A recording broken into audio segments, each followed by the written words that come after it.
ಇವತ್ತು ತಿಕೋಟದಲ್ಲಿ ನಡೀತಕ್ಕಂಥ ಶಾರದಾಂಬಾ ಪದವಿ ಕಾಲೇಜಿನಲ್ಲಿ ರಾಜ್ಯ ಕಾಂಗ್ರೆಸ್ ಸರ್ಕಾರದ ಆಡಳಿತದ ವೈಫಲ್ಯ, ವಿದ್ಯಾರ್ಥಿಗಳು ಪೊಲೀಸ್ ಕಾನ್ಸ್ಟೇಬಲ್ ಒಂದು ಪರೀಕ್ಷೆಯಲ್ಲಿ ಬೇರೆ ಬೇರೆ ಜಿಲ್ಲೆಯಿಂದ, ಬಿಜಾಪುರ ಜಿಲ್ಲೆಯಲ್ಲಿ ಪ್ರತಿಯೊಂದು ಹಳ್ಳಿಯಿಂದ 500-600 ಜನ ವಿದ್ಯಾರ್ಥಿಗಳು ಇವತ್ತು ಈ ಪರೀಕ್ಷೆಯಲ್ಲಿ ಭಾಗವಹಿಸಿ ಇವತ್ತು ತಿಕೋಟದಲ್ಲಿ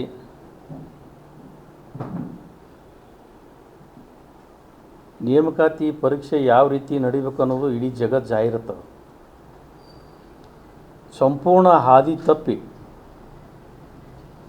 ಅಕ್ರಮ ಮತ್ತು ವ್ಯವಸ್ಥೆಗಳಿಗೆ ಸಾಕ್ಷಿಯಾಗಿದೆ. ಪ್ರಾಮಾಣಿಕ ಮತ್ತು ಪ್ರತಿಭಾವಂತ ವಿದ್ಯಾರ್ಥಿಗಳಿಗೆ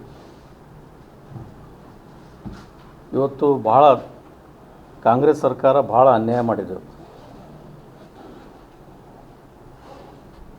ಜೊತೆ ಇವತ್ತು ರಾಜ್ಯ ಸರ್ಕಾರದ ಕಾಂಗ್ರೆಸ್ ಸರ್ಕಾರದ ಅಲ್ಲಂತೂ ಯಾರೂ ಮಂತ್ರಿಗಳಿಲ್ಲ. ಮಂತ್ರಿಗಳಲ್ಲಿ ಆಗಲಿಕ್ಕೆ ಇವತ್ತು ಎಲ್ಲರೂ ಓಡಾಟ ನಡೆದದು. ಮುಖ್ಯಮಂತ್ರಿಗಳನ್ನೇ ಇದನ್ನು ಶಿಕ್ಷಣ ಸಚಿವರು ಈ ಖಾತೆ ಅವ್ರ ಬಳಿ ಅದು.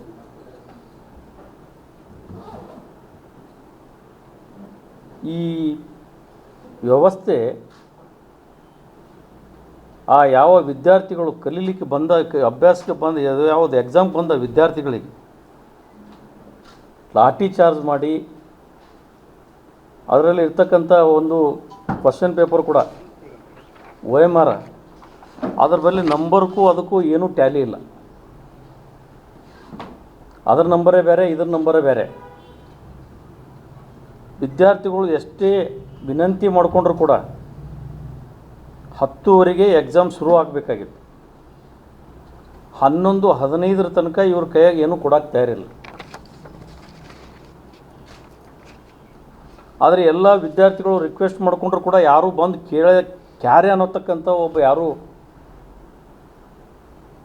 ಸಂಬಂಧಪಟ್ಟ ಅಧಿಕಾರಿಗಳಲ್ಲಿ ಅಲ್ಲಿರ್ತಕ್ಕಂಥ ಟೀಚರ್ಗಳಾಗಲಿ ಯಾರೂ ಇಲ್ಲ. ತಕ್ಷಣ ಎಲ್ಲ ವಿದ್ಯಾರ್ಥಿಗಳನ್ನು ಎದ್ದು ಹೊರಗೆ ಬಂದು ವಿನಂತಿ ಮಾಡಿಕೊಂಡು ಸಂಬಂಧಪಟ್ಟ ಅಧಿಕಾರಿಗಳಿಗೆ ಅಲ್ಲಿ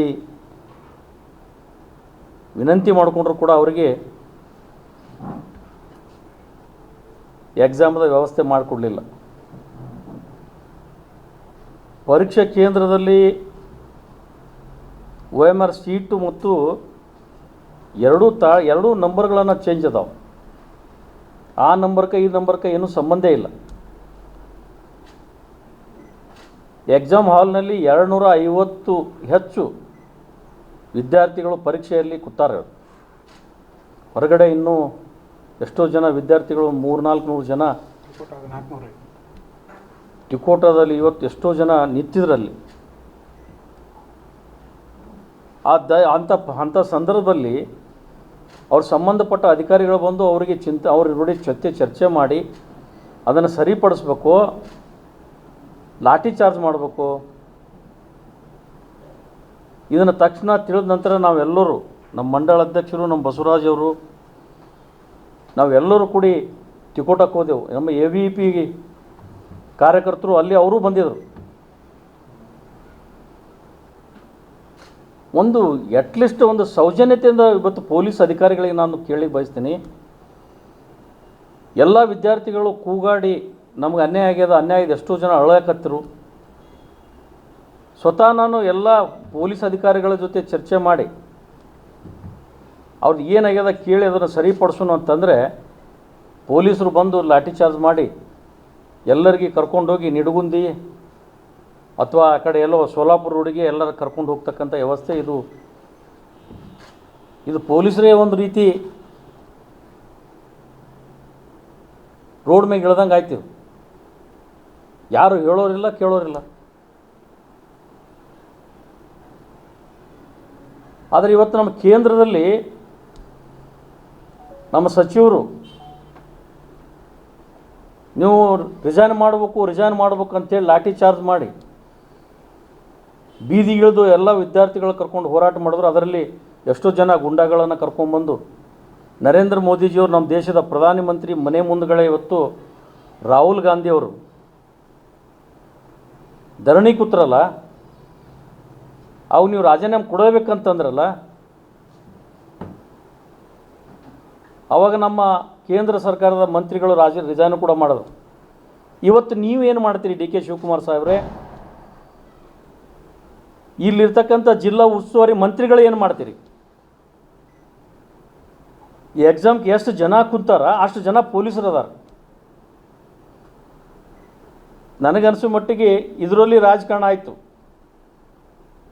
ಪೊಲೀಸರ ಜೊತೆ ಅವ್ರಿಗೇನೋ ಫೋನ್ ಕರೆ ಬಂದಿರಬೇಕು, ಎಲ್ಲರೂ ಓಡ್ಕೋತ ಬಂದು ಎಲ್ಲರ ವಿದ್ಯಾರ್ಥಿಗಳನ್ನು ಇವ್ರನ್ನ ಗಡದು ಜಗ್ಗಿ ಎತ್ಕೊಂಡು ಒಯ್ದು ಗಾಡ್ಯಾಗ ಹೋಗ್ಯೋದು. ಇದು ಯಾವ ರೀತಿ ರೀ? ಇದನ್ನು ಇಷ್ಟೊಂದು ಅನ್ಯಾಯ ಮಾಡೋದಾ?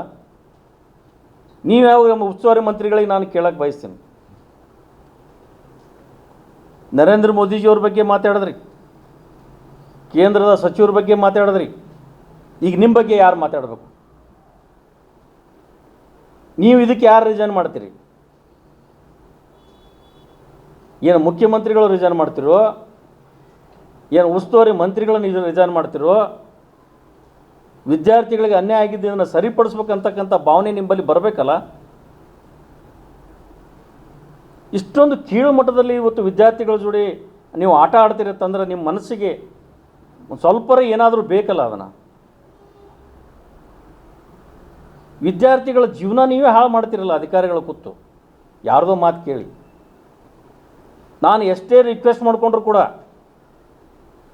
ಅವ್ರಿಗೆಲ್ಲನೂ ರೀತಿ ತಿಳಿಸಿ ಹೇಳಿದೆ. ನಾನು ಹೇಳಿದ್ರು ಕೂಡ ಅವ್ರ ಮನಸ್ಸಿಗೆ ಬಂದಂಗೆ ಎಲ್ಲರನ್ನೂ ಎತ್ತೆತ್ತಿ ಒಯ್ದು ಗಾಡಿ ಹಾಕ್ಕೊಂಡು ಇಲ್ಲಿಂದ 40 ಕಿಲೋಮೀಟ್ರ್ 50 ಕಿಲೋಮೀಟ್ರ್ ಅವ್ರಿಗೆ ಒಯ್ದು ಬಿಟ್ಟು ಬರೋದು ಅಂತ. ಇದ್ಯಾವ ನ್ಯಾಯ ರೀ ಇದು? ವಿದ್ಯಾರ್ಥಿಗಳಿಗೆ ನ್ಯಾಯ ಸಿಗಬೇಕು. ಡಿ ಕೆ ಶಿವಕುಮಾರ್ ಅವರು, ಉಪಮುಖ್ಯಮಂತ್ರಿಗಳು ಹಾಗೂ ಗೃಹ ಸಚಿವರು ಮತ್ತು ಇನ್ನುಳಿದ ಎಲ್ಲ ಸಚಿವರು ರಾಜೀನಾಮೆ ಕೊಡಬೇಕು, ನೈತಿಕತೆ ಹೋಗಿ. ಯಾಕೆ ಎಲ್ಲರಿಗೂ ರಾಜೀನಾಮೆ ಕೇಳ್ತೀನಿ ಅಂದ್ರೆ, ಕರ್ನಾಟಕದಾಗ 3,68,858 ಸ್ಟೂಡೆಂಟ್ಸ್ ಕೂತಿದ್ರು ಎಕ್ಸಾಮ್ಗೆ. ಅವ್ರ ಜೋಡಿ ಚಲಾಟ ಆಡ್ದಂಗೆ ಆಯಿತು. ಇದು ಬರೀ ತಿಕೋಟದಾಗಿಲ್ಲ, ಉಮನ್ ಯೂನಿವರ್ಸಿಟಿ ಒಳಗೂ ಆಯಿತು, ಹಾಸನದಾಗೂ ಆಯಿತು. ಟೋಟಲ್ ಕರ್ನಾಟಕದಾಗ ಕೂತಿದ್ದು 24,434 ಸ್ಟೂಡೆಂಟ್ಸ್ಗಳು ಕೂತಾರೆ. ಅವ್ರ ಜೋಡಿ ಎಲ್ಲರ ಜೋಡಿ ಇವ್ರ ಚಲಾಟ ಆಡ್ದಂಗೆ ಮಾಡ್ಯಾರ. ಈ ಎಕ್ಸಾಮ್ ಕ್ಯಾನ್ಸಲ್ ಮಾಡಬೇಕು. ಇವತ್ತೇನು ಅರೆಸ್ಟ್ ಮಾಡ್ಯಾರ ಅವ್ರನ್ನ ಬಿಡಲಿಲ್ಲ ಅಂದ್ರೆ ನಾವೀಗ SP ಆಫೀಸ್ಗೆ ಹೋಗಿ ಧರಣಿ ಕೊಡ್ತೀವಿ. ಮತ್ತು ಇವರೆಲ್ಲರೂ ರಾಜೀನಾಮೆ ಕೊಡಬೇಕು. ಹೆಂಗೆ ನಮ್ಮ ಧರ್ಮೇಂದ್ರ ಪ್ರಧಾನ್ ಅವರು ನೈತಿಕತೆ ಹೋಗಕ್ಕೆ ರಾಜೀನಾಮೆ ಕೊಟ್ಟರು, ಜಂಜಿಗಳಲ್ಲಿನೂ ರಿಕ್ವೆಸ್ಟ್ ಮಾಡ್ಕೊಳ್ತೀನಿ, ನೀವು ಲಾಸ್ಟ್ ಟೈಮ್ ದಿಲ್ಲಿ ಒಳಗೆ ಜಂತರ್ ಮಂತರ್ ಒಳಗೆ ಯಾರ್ದು ಮಾತು ಕೇಳಿ ಕೂತಿರಲ್ಲ, ಈಗ ಬರ್ರಿ ಹೋರಾಟ ಮಾಡಬರ್ರಿ ಇವ್ರು ಅಗ್ನೆಸ್ಟ್. ಇಲ್ಲ ಅಂದ್ರೆ ನಿಮ್ಮ ಮೇಲೆ ಅಪವಾದ ಬರ್ತದೆ, ನೀವು ದೇಶದ್ರೋಹಿಗಳ ಜೊತೆ ಕೂಡಿಕಿಸಂದು ಹೋರಾಟ ಮಾಡಿರಿ ಅಂತೇಳಿ. ಅದಕ್ಕೆ ಈ ಪತ್ರಿಕಾ ಮುಖಾಂತರ ಕೇಳ್ಕೊಳ್ತೀನಿ, ಎಲ್ಲ ಸಚಿವರು, ಉಪಮುಖ್ಯಮಂತ್ರಿಗಳು ಮತ್ತು CM ಅವರು ರಾಜೀನಾಮೆ ಕೊಡಬೇಕಂತ.